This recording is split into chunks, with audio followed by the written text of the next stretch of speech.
It is episode 15 of the Belleville Sens podcast, season 2. David Foote, Brock Ormond here is the playoff race. You thought it couldn't get any tighter. Well, you're wrong. It's about as tight as it gets now. Belleville Senators slipping into fourth place after a couple of losses on the road this week. We will recap those for you. We will also get you set for a couple of home games this week. Utica Comets are in town on Wednesday night. The Bridgeport Islanders make their only visit to Belleville on Saturday. And in between, the Senators will head to Syracuse to face the now division-leading Crunch at the Upstate Medical University Arena. We'll get you set for all of that. Plus, this week, we're going to chat with Belleville Sens alum, current Ottawa Senators defender Jacob Bernard-Docker. And we'll catch up with Senators rookie forward Oskar Pettersson as well as he continues to settle into the North American game. Again, David Foote and Brock Ormond here. Don't forget to subscribe to the show. Toss us a rating and a review wherever you're listening, and we would really appreciate that.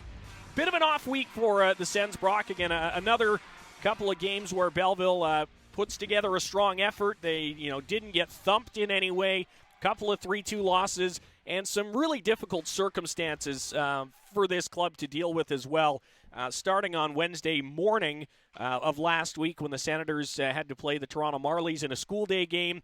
Again, 3-2 the final for the opposing team in both of the games this week. But, man, those school day games are something else. And, let alone the travel and, trying to prepare yourself basically 8 hours ahead of schedule. Mix in the fact that there's been a pretty bad flu bug going around this team. There's been a lot of adversity over the last week or so for this club.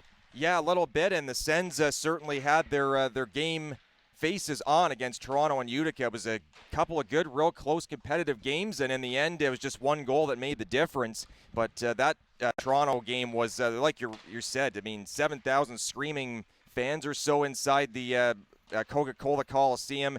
A lot of school kids, a lot of people that just love to be out there and take in the action. It was a really, really good atmosphere on that Wednesday morning. Unfortunately, the result didn't go the Sens' way, but the effort was certainly there. And then you go to Utica.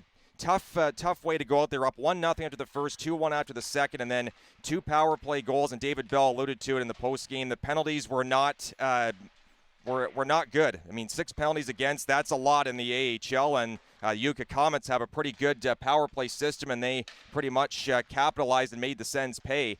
So it's a couple of tough ones, and leaving points on the table, too. That definitely stings, and it stings even more when you see points given up to a team like the Utica Comets, who have been hot on Belleville's heels, it seems, all season, plus Toronto's been right in that middle. So good efforts all the way around, but the moral victories probably aren't going to cut it at this time of year. Yeah, and that's basically what Dave Bell said after the Saturday game in Utica. And to backtrack a little bit, it was one of those weeks where the schedule has been so daunting, so grueling for this club this year. Obviously on the road most of January, home a little bit more in February, but a couple of tough trips mixed in that you looked at last week and you went, oh, nice, light week, 2 games only. The guys are, feeling the flu bug, chance to maybe get a little bit healthy, pick up some points against a last-place team, and then one that you're battling with in the standings a little bit tighter. But Belleville didn't get any help, especially on that Friday night off. They had the loss Wednesday in Toronto, the Friday night off, but basically everybody else in the division picked up at least a point, and then Senators, as we mentioned, falling on the Saturday as well. So the standings have tightened up quite a bit. We'll give you the latest standings coming up in a couple of minutes, but just again, with everything that's been going on for this team, you can't fault the effort, you can't fault the work ethic, but as Dave Bell said, there's no consolation prize after games like this. You have to collect points at this time of year, and this team's going to have to bear down and really focus in here as they have another really important week coming up with 3 games. That's right, and it's again against Utica, that same team that's been battling with Belleville all year. That season series has been really close, which is outstanding to see. Each team has taken multiple wins.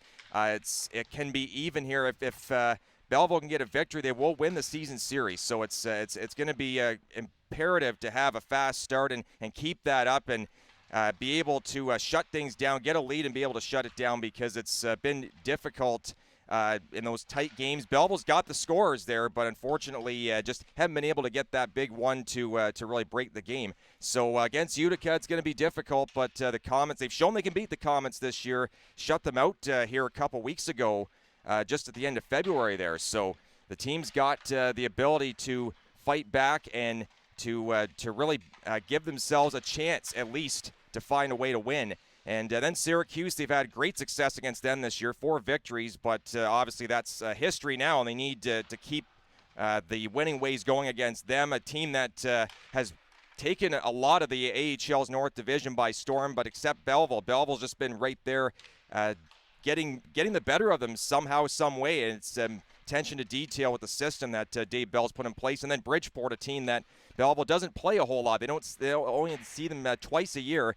This is the second time, and they met last back way earlier in the season, late November.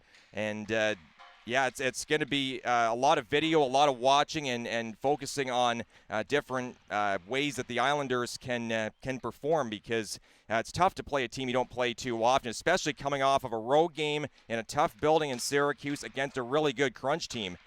So the Belleville Sens are going to have maybe, I don't want to say a disadvantage on Saturday night, but they're definitely going to have to kind of just go in there and not fly by the seat of their pants, but just learn from the game they won last night, or the games they played the days before, and put it into a game against Bridgeport, because that's going to be a real interesting matchup. The Islanders haven't done as well as a lot of people expect them to, kind of right in that basement of the Atlantic Division, but it's going to be a good 3-game stretch and a good test for the Sens. Yeah, and we'll have more on this week's games coming up later on in the show.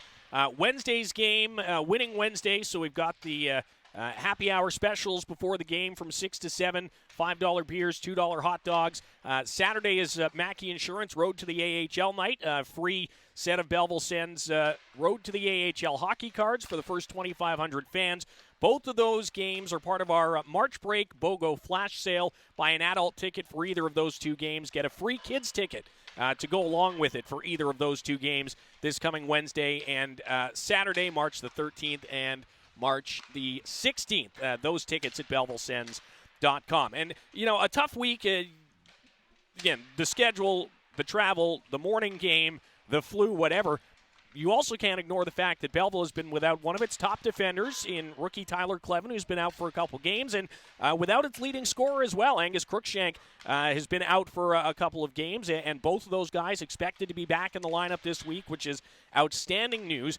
Senators also still without Matt Highmore, who was injured up in Ottawa. Rourke Chartier's still up there. Zach McEwen's still up there. Yuri Smakel is still up there, as is Max Gannett. So, while nothing changed drastically at the NHL trade deadline last week in terms of players leaving the Belleville/Senators organization, there is a lot of impact from the parent club right now, and just a little bit more adversity, as we mentioned, for this team to fight through. Yeah, and especially with Angus Crookshank being out, that's a hard loss for the Belleville Sens, because he has been probably their most consistent offensive performer this year. He led the team in points at various periods of the year. And losing him for those 2 games against Toronto and Utica, I mentioned just before how there wasn't quite that game-breaking quality that we're used to seeing from the Sens, and a guy like Angus Crookshank can provide that. So it was a big miss for them to have him out. Tyler Clevin out for a few games as well. He's been a rock in the back end. He certainly does not play like a early 20-something rookie.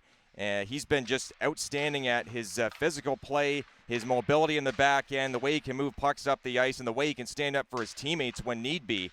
And he's a guy that has chipped in offensively this year as well. He's not just a defensive rock, but Dave Bell has a lot to do with his success, and not having him being able to kind of be malleable and push up and down the lineup to fit in any different pairings that he so chooses has definitely been a huge loss. So the Sens hoping to get them back soon, but certainly definitely not at all what you want to see at this point in the year. But they definitely have the horses still to try and compete. And the guys in the NHL, I mean, they're going to be back at some point, hopefully soon, with the O-Sens in peril to miss the NHL playoffs. The Belleville Sens have every possibility to get those guys back, and that would be huge for them to be able to boost themselves and go through the playoff run and on the road to the Calder Cup with a lot of horses in the stable. As we record this episode, which is around 10 a.m. on Tuesday, March 12th, Belleville Senators are sitting in fourth in the North Division, 61 points. They are 1 point back of the third-place Rochester Americans, 11 points back now of the second-place Cleveland Monsters and the first-place Syracuse Crunch. They both have 72 points. Belleville tied with Toronto in fifth, and now just 3 points up on Laval, who is the first team below the cut line for the playoffs. So things are extremely tight. The Senators will see the Rocket still 4 more times this season. And again, a lot of big games coming up, especially here at CAA Arena. So we'd love to see full barns here this week, and also moving along through the stretch run with just 16 games left to play. Again, more on the week that's ahead on the show. When we come back, we will chat with Ottawa Senators defenseman Jacob Bernard-Docker. Played just over 100 games here in Belleville with the B-Sens. Started the season here extremely briefly, got called up to the NHL and has not been returned, and is starting to settle in as a full-time National Hockey League player. We'll talk about that transition, his development, some Belleville memories, and more when we come back to episode 15 of Season 2 of the Belleville Sens podcast. We're joined by Jacob Bernard-Docker. We're back in a moment.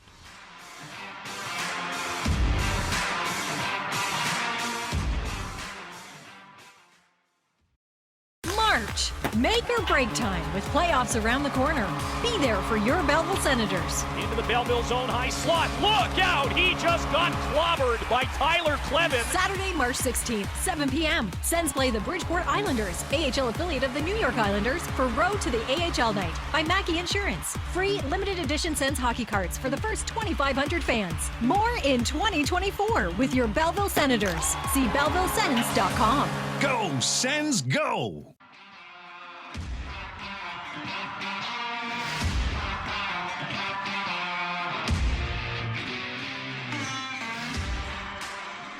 Back on episode number 15 of the Belleville Sens podcast. Busy week for the Sens this week with games against Utica and Syracuse and Bridgeport.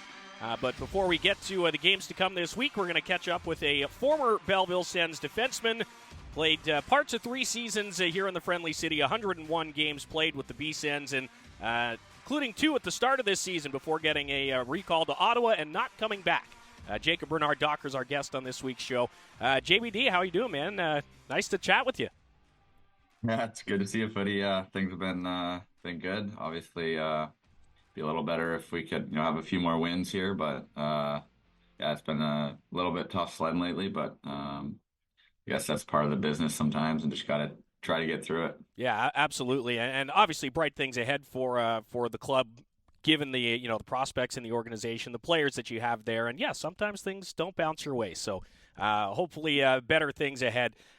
Let's just chat a little bit about your season so far. You started here in Belleville, played just 2 games, as I mentioned there, and then got called up. What has the season been like for you, especially kind of given the way that it started for you? Yeah, I mean, obviously, I didn't want to start in Belleville. Obviously, your goal is always to try and make it out of camp. But for me, it was just, I guess, another bump in the road. And, went down there and, yeah, played those 2 games at the start of the season and was fortunate enough to get that call up. And it's been a lot of fun being up here. I think I'm really getting a taste of what it is to be in the NHL consistently now. And, yeah, it's been tough at times for sure this season, but I think I'm learning a lot and trying to find my game. Yeah, what has the adjustment been like for you? I mean, you didn't make your NHL debut this season, but now first time as a regular, basically full-time player. What's the adjustment been like, and maybe is there one area that you've had to kind of adjust the most at? I would say the biggest thing is just, like, obviously I haven't played consistently in the NHL until this year, so it's just been trying to find that game in and game out consistency. And I think at the start of the season, it was a little bit easier. Obviously, you're fresher, your body feels better. And I think as I've gone on here, I've realized like it's easy to be good in like, five game segments. And, if you get a call up here and there and but it's tough to be like consistently just solid over 82 games. Like it's a lot of games, and there's some of those games where you're just not feeling good, and you just got to find a way to muster out and do your role to the best of your ability. And I think that's the biggest thing I'm learning is just trying to be consistent over this many games. Yeah, it's a pretty significant jump. Even 10 more games from what you were used to playing in the AHL, which was a pretty big jump from what you played in college. How much did that the time in Belleville prepare you for what you're facing now as a regular NHL player? Well, I think my time in Belleville was awesome. I think it prepared me really well to transition, and obviously there's still going to be learning bumps. It's the highest level hockey you can play, so. Still learning a lot, but my time in Belleville was, I think, crucial for my development, and learned a lot about being, I guess, just a solid D-man, and learned a lot of things about my stick positioning and my feet with Bellsy and Sexy, and Matt when Manor was there, and I think it's prepared me really well, and yeah, it's a continuous learning process, though. I think the second you're satisfied in this league is the second you start to work your way out of it. So just always trying to learn little things, watch guys that I like, and listen to what our D coach Cappy and Sexy are saying up here, and just try to do my best. Yeah. Chatting with Ottawa Senators defenseman, Belleville Sens alumni Jacob Bernard-Docker. The learning never stops, and there's going to be a lesson probably every practice, every game. Has there been anyone who's kind of taken you under their wing a bit and helped to maybe mentor you and help you get settled in the NHL as a nearly everyday player? I think Hammer's been pretty big for me. He's been a really nice guy to have around. I think just his mindset, he's obviously knows the ins and outs of the league, and when I have a tough night, or when I've maybe faced a situation that I've never faced before, he's always had really good advice for me and has tried to help me through things. So he's been big for me, and just kind of the mental part of the game, honestly, just not being too hard on myself, being able to just throw a game away if I didn't like it, and move on to the next night if we're playing the next night, type of thing, and just not carrying around I guess that trash that you can kind of take around if you have a tough game. So he's been really helpful. Yeah, and obviously in the National Hockey League, there's that much more increased pressure to play and to perform compared to here in the AHL, and even with Ottawa not getting the results that you've been looking for, the fan base is pretty engaged. Obviously, very analytical when it comes to the club and how you guys are playing. How do you kind of handle that pressure of the next level up and playing at the highest level of professional hockey? Yeah, there's definitely more pressure than playing in the NHL or the AHL, sorry. But I think that's what you want. That's that's what you expect in the AHL, and our fans are extremely passionate, and they have every right to be, obviously. And yeah, this season definitely hasn't kind of gone the way we wanted, but we got to do our best here to finish and really have a good I guess last 20 games here, and take it game by game. But it's definitely been really challenging mentally at points, dealing with the losing, and yeah, as a player, it's not what you want, and we're trying every day, and it's not a lack of effort. It's but the answers just aren't coming easily right now, and yeah, it's been tough. Yeah, and like you say, you've got 20 games left to work on things, and then obviously you'll get a fresh perspective heading into next season. So always, one of the best parts, I guess, about pro sports, like you said, you can move on to the next one if things don't necessarily go your way. How much do you, obviously the focus is on Ottawa and what you're doing there, but how much do you keep tabs on what's happening here in Belleville, and maybe stay in touch with some of your former teammates from here that you've actually been seeing a bunch of this year with all the guys who've made appearances in Ottawa? Yeah, it's always nice to see guys getting called up, and obviously a lot of familiar faces, and yeah, I'm usually checking box scores. Obviously, I don't really have time to watch anything, but checking box scores, and obviously see some highlights on Instagram and that kind of stuff. But I guess that's about it with our busy schedule. So it's but it's definitely been nice to have a few of those boys come up here and see them do well. So. Yeah, and get to kind of be a part of their, NHL debuts or even, Senators debuts for some guys like Highmore who weren't in the organization last year. Must be nice to kind of see, those guys who you played with here in Belleville get that shot and earn that opportunity to play in the NHL. Yeah, absolutely. Guys like Hyvee and, Crooker at his first game, Smedgy, Maxi's up here now. So, I'm probably missing a few guys there, but they've all done really well. And it's obviously great to work with them in the AHL and kind of grind it out down there and then, be up here with those guys. It's really cool. What type of advice, wisdom maybe do you pass along to those guys, or would you give to any prospect who's trying to follow in your footsteps and crack the National Hockey League from Belleville? I'd say it's just probably sticking with it and knowing that it's not going to be a smooth road. I mean, I think for me that's the biggest thing I've learned, especially this year, is just you got to keep coming to work even when it's tough. And there's definitely been days this year where it's really hard to come to the rink, but just trying to put a smile on your face and realize you're playing the highest level of hockey possible, and that obviously that's a super fortunate thing to be doing in this world. So I think just to stick with it. There's always going to be adversity, always going to be outside noise, pressure, whatever it is, but just believing in yourself and your process and coming at it every day with a fresh mind if you can. A couple more questions here for Ottawa Senators defenseman Jacob Bernard-Docker. We talked enough about the results, obviously not being there. On a positive note, what's the best part about being a National Hockey League player? Oh, man. I mean, I think just going up against the best guys in the world every night. I mean, sometimes you look over there and it's hard to believe.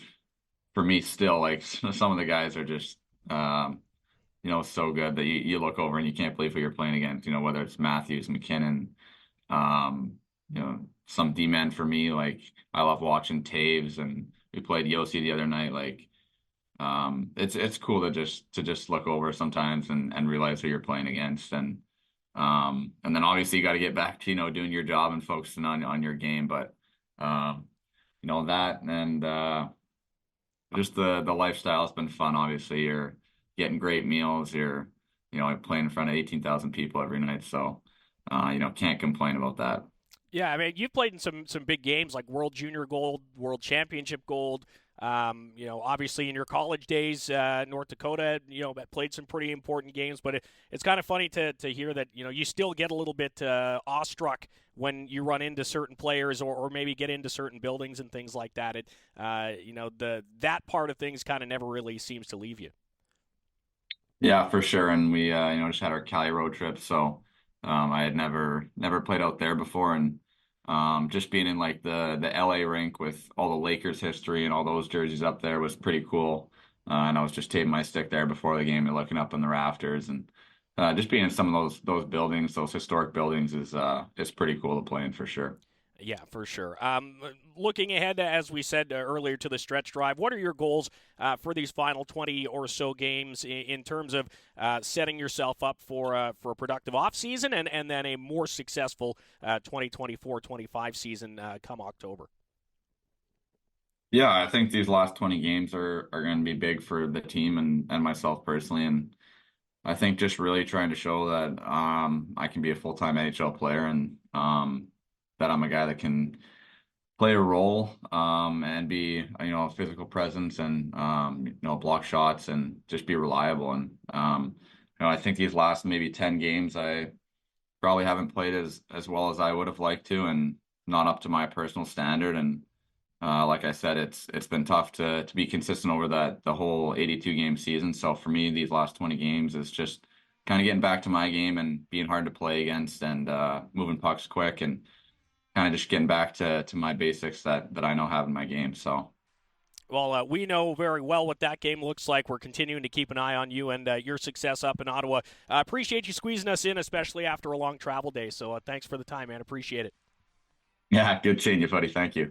That's Sens defenseman Jacob Bernard-Docker. We'll take a break here on episode 15 of the Belleville Sens podcast and be back to tee up this week's games against Syracuse, Utica, and Bridgeport. Not in that order. Back in a moment.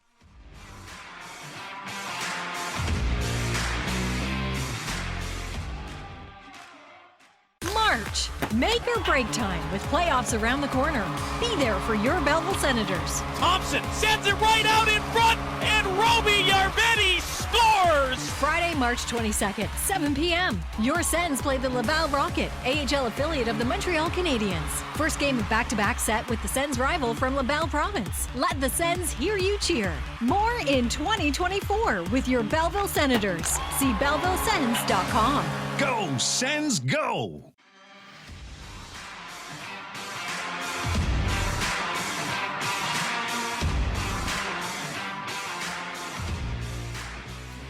Back on episode 15, season 2 of the Belleville Sens podcast, recording on a Tuesday morning, March the 12th.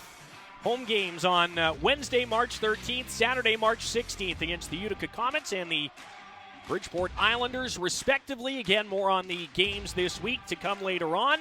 Thanks to Jacob Bernard-Docker for his time chatting right after basically getting off the plane and practicing following their West Coast road trip. We appreciate the parent club in hooking us up with some of the familiar names who our fans grew connected to during their time here in the friendly city.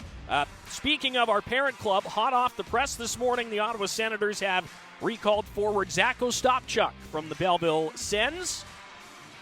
So another Belleville Sens player set to join the parent club here this season. And for Chucky, that will be an NHL debut should he play tonight for the Ottawa Senators, who will host Sidney Crosby and the Pittsburgh Penguins at 7 p.m. at Canadian Tire Center. Let's start with that then. We're about to hear from another rookie forward in Oskar Pettersson, but maybe we should talk about Zach Ostapchuk, Brock, because in the absence of the guys like Cruikshank and Yarvetti, et cetera, Phil Daou even, who are goal scorers on this team, Zach Ostapchuk has really kind of slipped into one of those leadership roles that you don't always expect from a young player. Talked to Dave Bell about it after Ostapchuk had a couple assists in Utica the other night, and he basically said that's just the way that Chucky's been all year. The bigger the game, the better he seems to play. And as we've said about a handful of these Belleville Sens rookies this season, one of those guys who does not look necessarily like a first-year player in this league. No, not at all. And Ostapchuk has proven himself and played older than his age would indicate, just like I said about Tyler Clevin. Ostapchuk has proven himself worthy of being an AHL regular, and now he's getting his shot in the NHL, so kudos to him for that. And he's shown that he's got a bit of toughness to go with his hands. Remember him taking on the Laval Rocket and fighting a player right off the bat after all the stuff that had happened the night before back in January between Boku Amama and a few other guys in the Rocket. That's the kind of rivalry game, like you said, bigger the game, better he plays, and Zach Ostapchuk ends up going in and being real tough and scoring goals and really helping his team better their chances at winning, and that's exactly what Ostapchuk does. He's got a good goal scorer's touch from the Western Hockey League. He comes in, and that hasn't ever shaven off in the AHL. Dave Bell has had him playing his role, which is great to see. He's not afraid to again mix it in there, drop the mitts a few times, but obviously scoring seems to be his thing, and Ostapchuk has created a lot of offense this year for the Belleville Sens, and obviously Ottawa has noticed because they bring him in, and at this point the Ottawa Sens, like we said, I mean, make no bones about it, they're probably not going to make the NHL playoffs. It's going to be tough, but the fact that Ostapchuk gets his chance in games where you're auditioning basically for an NHL job next year, not a bad idea to put him in there against that kind of competition after all the success he's had in the AHL. I believe one of the top scoring AHL rookies for goals this year. Nicely done by him and great work, and we hope to see a lot of success for him, and especially playing against Pittsburgh Penguins team. It's always competitive. Yeah, 22 points in 56 games for Ostapchuk, 13 goals, 9 assists in his rookie AHL campaign. He's received his first recall to the National Hockey League, so congratulations to Zach Ostapchuk as he joins the parent club and could play against the Pittsburgh Penguins here tonight. Again, Tuesday, March 12th, as of the recording of this show. Practice is underway. The guys are getting the tempo going with some small area games, and Oskar Pettersson is out there continuing to settle in to the friendly city, to North America, to Canada, to the American Hockey League. It's a big adjustment for a 19-year-old to move across the world, basically, and chase the dream of playing professional hockey in the National Hockey League. Pettersson turned 20, I think, 4 days after he arrived here in Belleville, and took some time to chat with Brock earlier this week. There's a feature set to come out on, I believe it's either today or this week on the AHL.com that was written from this interview, Brock. But your first time, I think, having an extended conversation with Oskar Pettersson. What did you garner from the discussion? Well, Oskar is a very impressive young man. The fact that he's only 20, and he just turned 20 last month, I mean, it's hard to believe. It's amazing to see because he acts older than his 20-year-old age would suggest. And nowadays, European players are coming over more and more in bigger groups, and they're coming over earlier, it seems now, too, where back in, the 80s, 90s, they all had to kind of come in a pack to be able, or come. Some guys would have to come on their own. Some guys would come in a package. Just depended on the country and depended on the player. But there's a lot of hoops to go through this time around. You see a lot more of European players than you ever have with the World Juniors and with other international events. You got scouts that are just specifically out there to be European scouts, and seeing guys like Oskar Pettersson talking with the coaches here in North America and getting them a little close-up sneak peek of what's to come. And Oskar Pettersson comes in, and he's been nothing but impressive. The offense isn't quite there yet, 4 points as of last check over the weekend, but he's getting there, and offensively he does things that many players his age and of his kind of ilk would be a little maybe not reticent to do, but maybe wouldn't try that so much in the early goings. But the fact that I think it was his first or second home game, and he was making blind passes behind the back. He was trying to do a little fancy moves with the puck, and skill-wise, he certainly is one of the more naturally skilled Sens. It's just offensively hasn't really come. And he's more of a two-way guy anyway, so offense is maybe not going to be quite his game in terms of his pro makeup and what he projects to be, but certainly a very impressive young player and a guy with a good head in his shoulders. And growing up in Halmstad, Sweden, smaller town, kind of similar to that of Belleville, as you'll hear in the interview, but he was the type of guy that naturally gets his hockey roots from his brother and his father, and all the figures in his life that made him who he was, he can trace back to his hometown of Halmstad. And third-round draft pick, 2022, comes over here less than 2 years later to North America. Got some World Junior time as well, won a silver medal with Sweden in 2024 at the World Juniors, and his home country of Gothenburg, with the home country of Sweden and the city of Gothenburg. So very impressive young player, and looking forward to see how he goes down the stretch here. Well, why don't we hear from him? Halmstad, Sweden's Oskar Pettersson on episode 15 of Season 2 of the Belleville Sens podcast. Back here with Oskar Pettersson of the Belleville Sens, number 32. And Oskar, here you've been here for about 13, 14 games now with the Sens. What's the feeling like coming here to North America and the adjustment process of coming from a good place in Sweden to here? I would say the feeling is great. I've always been, I've always had a dream of playing in North America ever since I was a little kid, and obviously to make that dream come true now with playing here. And I've always been very interested to see how my game would develop here on the smaller ice surface, because I think I gain a lot from that. So it's been good so far. The guys here has been great. All the staff, the coaches and stuff have been taking care of me very well. So it's been awesome, and obviously, as you said, it's a little bit of an adjustment. I feel like I learn for every single practice and every single game that goes by. I mean, I haven't been playing on a smaller ice surface before, so it's a little bit of a difference, but I'm learning all the time, and it's just fun to be here. Yeah, and coming from Halmstad, Sweden, so for those that don't know, what's that like in terms of a town? Is it similar to the size of Belleville, or is it a little bit different? Well, I would say it's pretty similar size of Belleville. It's not the biggest town back home in Sweden. It's more of a summer town, I would say. It's a pretty popular place by the summers. obviously we live by the ocean and stuff too, so it's a great summer city. The hockey is it's big, but it's not the biggest sports in the town. The hockey team is playing in the third division in Sweden, in the Hockey Ettan. So the hockey is not the biggest sports, unfortunately, but it's a great town, and as I said, it's not too it's pretty familiar to Belleville too, so it's good. Yeah, and coming here, you got Jacob Larsson from Sweden. You got a few other Scandinavians from Finland, like Maralainen and Matan Palo, and that. How does that kind of ease the adjustment process to have guys that can kind of speak your language and that you may know? No, it's great. It's great that Larcy reached out to me the day he got to know that I was coming here. So he's been great. He's been taking care of me a lot.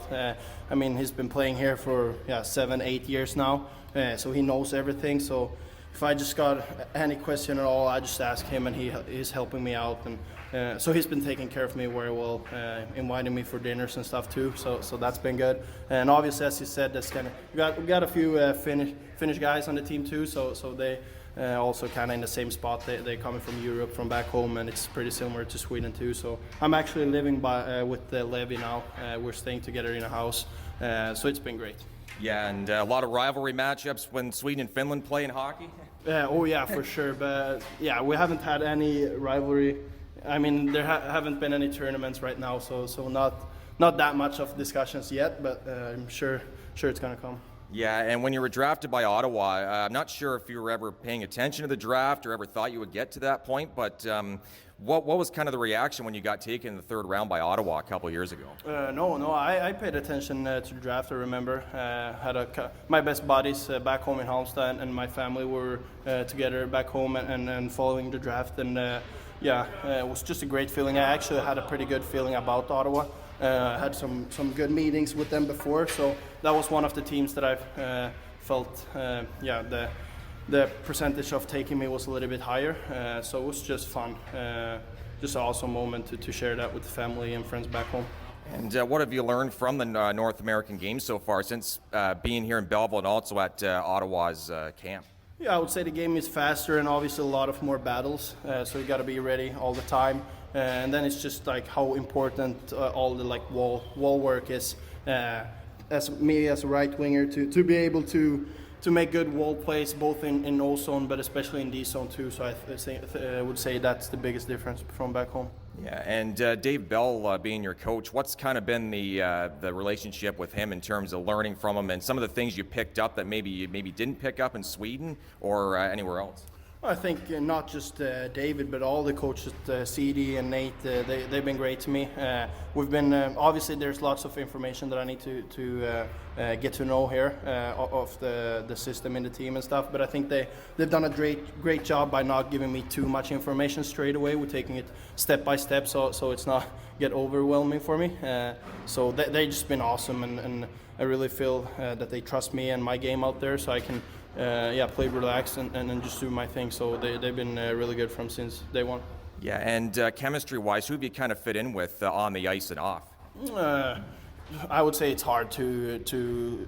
I mean, I've been playing with different guys a lot, so it's hard to say on the ice since we've been playing a lot. I was playing with Ostapchuk for a couple of games. Felt like we had some good chemistry there. Off the ice, I would say everyone's been great. I feel like it's such a good team, a good group of guys, and everyone is very close to each other. We like to do things off the ice too. So everyone's been awesome. Yeah, and in terms of a player that you match your game after, who is someone that you kind of match your game after and competed with or competed alike growing up?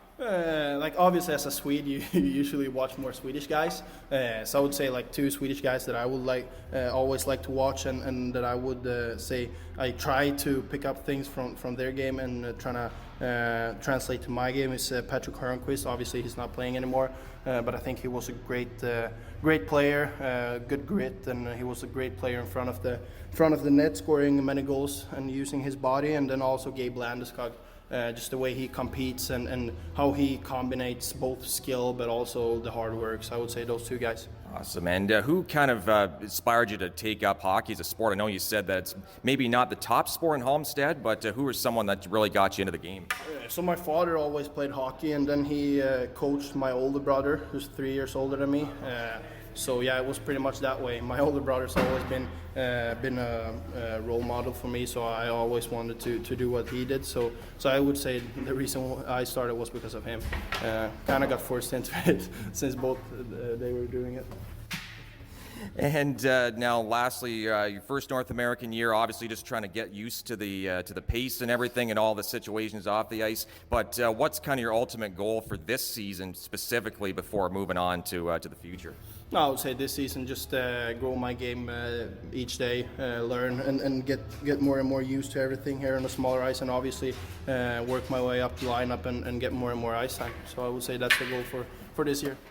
Awesome. Well, thanks so much, Oskar, for taking the time, and best of luck the rest of the way this season. Thank you very much.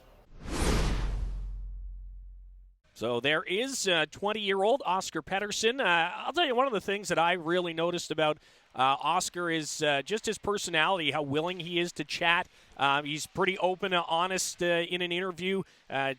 Wears his heart on his sleeve, tells you what he's thinking, and I really appreciate and respect that from especially a young player who, might have some trepidation about, doing interviews and things like that in a new country. I also really, picked up on the fact that he wants to use his size. He's a pretty big kid, 6'2", 198, but will fill out. Again, he's just 20 years old. But that's something that he said to me multiple times. He said to you again in that interview is, I'm really looking forward to be able to use my physical abilities and play that kind of game that, quite frankly, maybe fits me better in North America than it does over in Europe. Yeah, and filling out would be a great idea for him because he looks thin on the ice, but 6'2", 198 is not a small player at all. That's the craziest thing about it.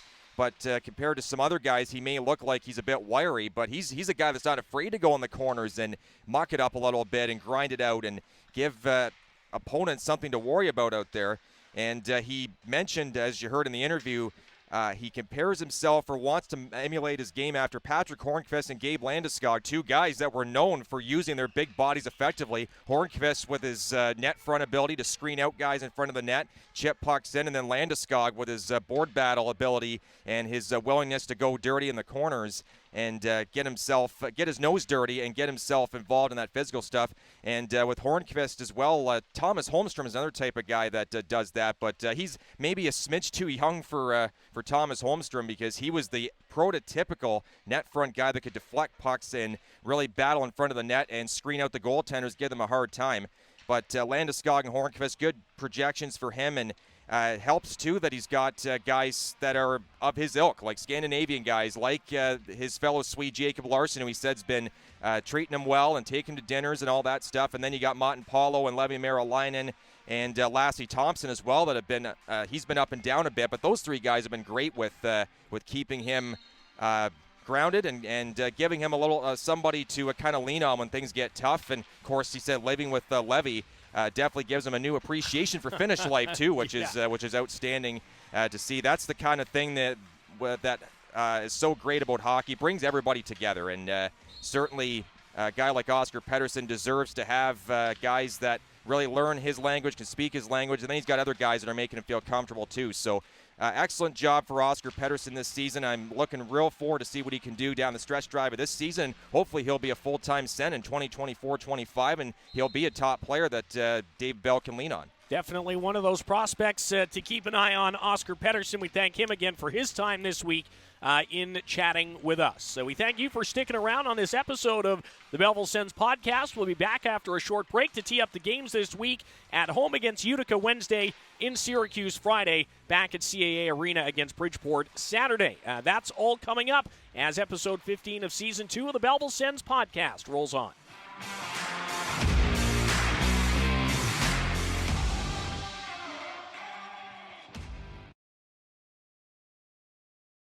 Don't miss 1 second of Belleville Senators action this season. The Belleville Sens Entertainment Network is the only place to hear live coverage of the Belleville Senators for all 72 games plus playoffs. Pre-game coverage begins 15 minutes before each game with David Foote, and the network is also home to the Belleville Sens podcast, the Belleville Senators Entertainment Network, presented by Deer Haven Farm and Garden. Tune in on the Belleville Sens app or bellevillesens.com.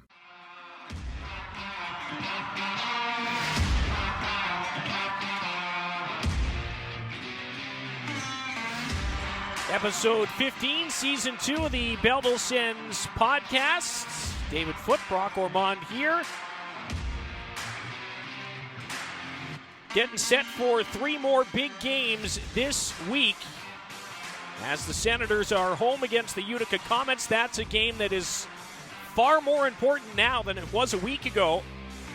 With Utica just a handful of points out of the playoff picture now. They've been on a real good run of late. Points in 4 straight now, I believe.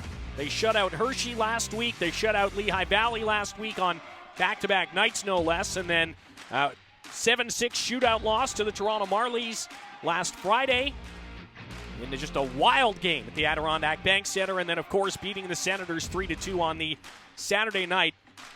I believe they did lose on Sunday, though, to Rochester. So their point streak is done. But facts are facts again, and the Utica Comets are figuring things out, or so it seems.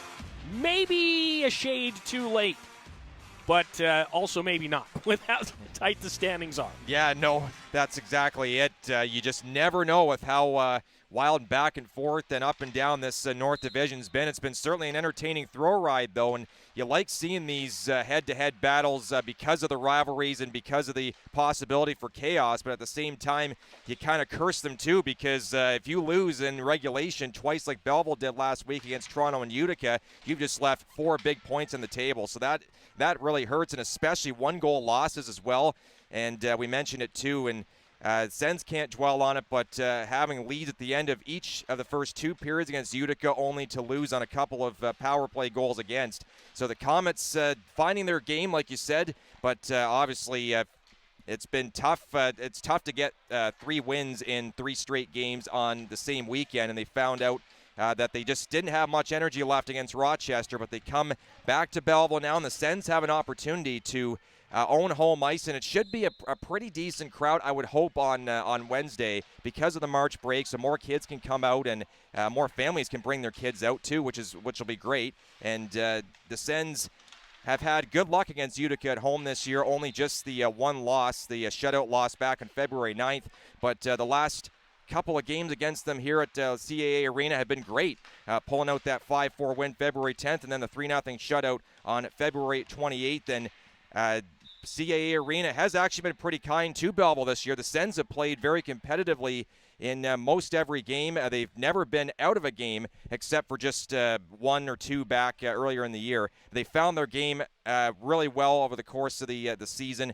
And, the victory against Utica would be paramount on Wednesday night to give themselves some extra cushion.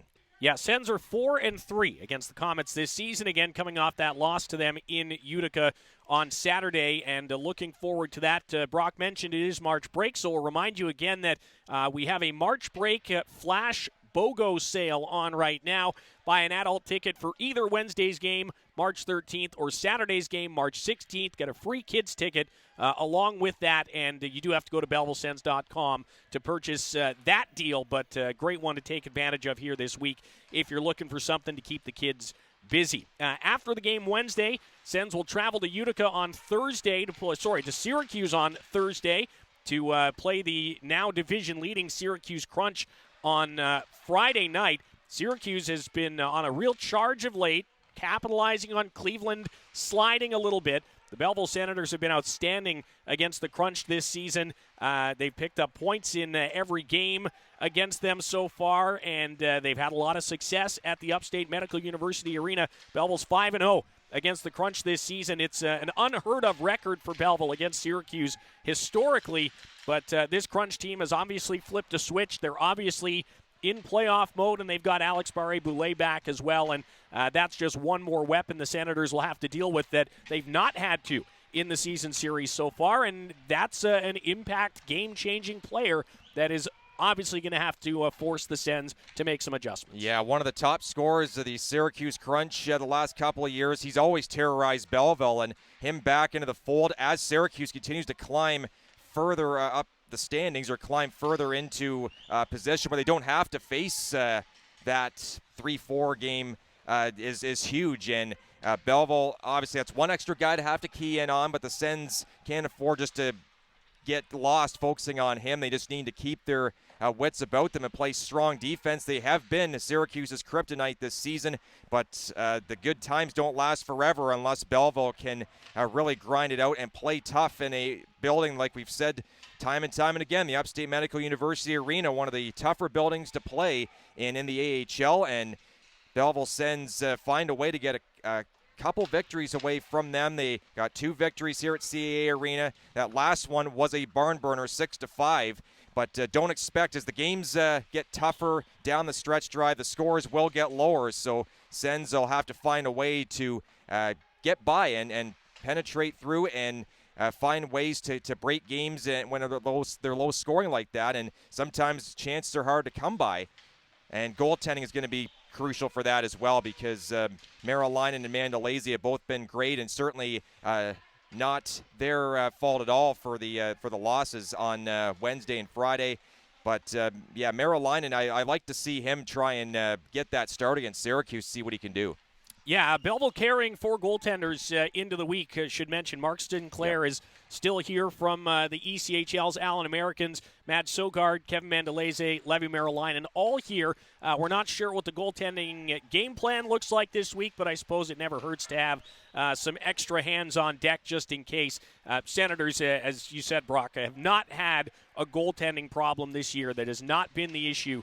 And really, if anything, the goaltenders have been making a massive difference in the other end of things in helping to keep the Senators in the game and allow them to come back in some instances and pick up a couple of points as well. So that'll be interesting to watch, especially as we head into Saturday. Again, Saturday night, March 16th, is Mackey Insurance Road to the AHL night. First 2,500 fans will get a strip of Belleville Sens Road to the AHL hockey cards featuring some of your favorite players. Those will align with the Road to the AHL video features that Garrett Harvey is working on in our content department, and really looking forward to showcasing some of those and for fans to get their hands on these card strips to add to their collection from the last couple seasons. But the Bridgeport Islanders are a team that the Senators, as you said earlier on, Brock, don't see a lot in a season. They've only played them once this year. They lost in Bridgeport. I believe it was 4-2 earlier on in the season, and Jared Lucas Savage has had both goals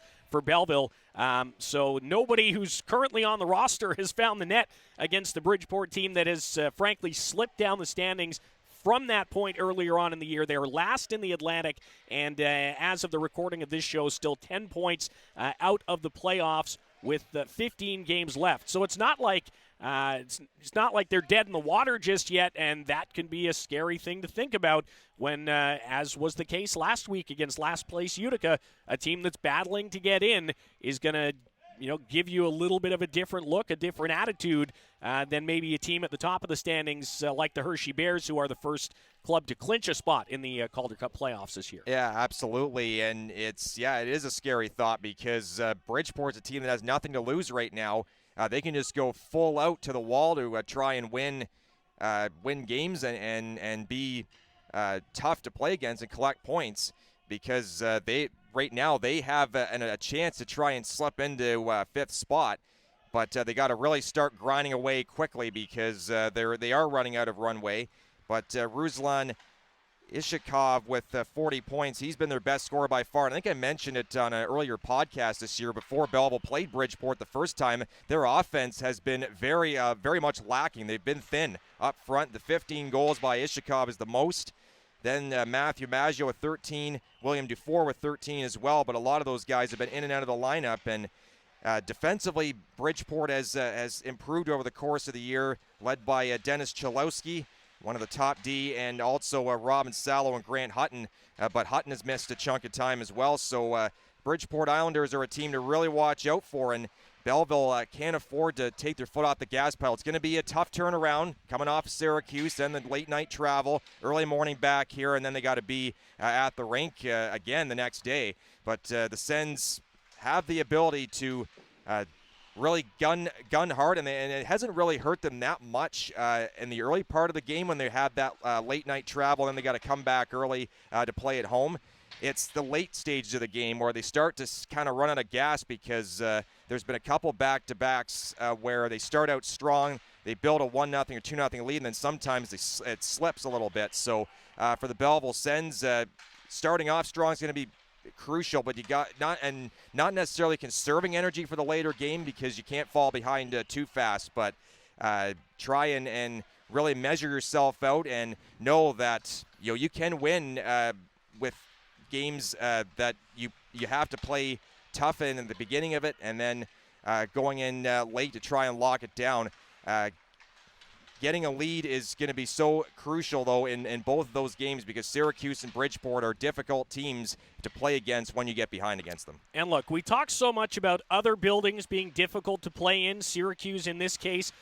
This building, CAA Arena, can be difficult for opposing teams to play in as well. And the one thing that really makes that happen is the fan base, a loud crowd, a pro-Belleville, obviously, crowd. We're really hoping that the fans will get behind this team because they've been busting their butts all season long to get into a position to bring playoff hockey back to the city. They're in that position right now, and they could really use your help to solidify that position, again, with our couple of games this week, Wednesday and Saturday. One more reminder, if you head to BellevilleSens.com, you can get in on the March break BOGO flash sale. Buy an adult ticket for Wednesday, March 13th game or Saturday, March 16th game, and you'll get a free kids ticket with that purchase, and we'll hopefully have a nice, full, loud building here throughout the home games on Wednesday and Saturday. And, of course, you can tune in right here on the Belleville Sens Entertainment Network on Friday night as well at 6:50.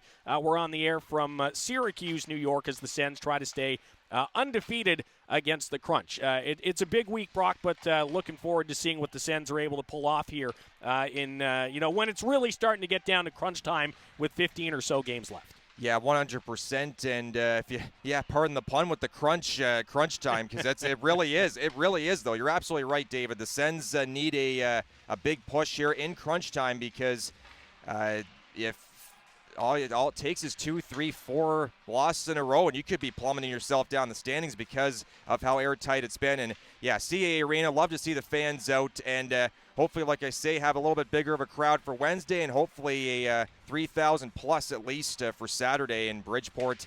This building can be intimidating. We saw it at times when the building was full and the games between Toronto and Laval.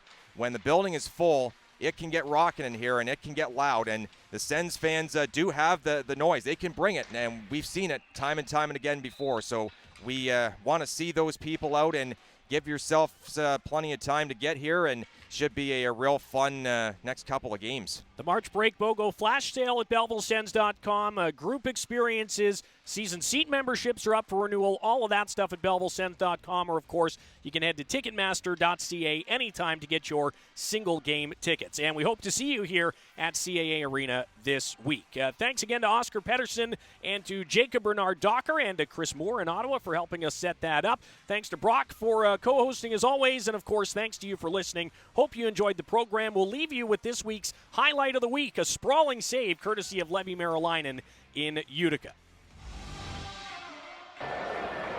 Play still alive, comes out for Willman, passed it across. What an incredible save by Levi. There's only a minute left, though, for the Sens to work, and they need the puck. Levi Merrilainen has been marvelous.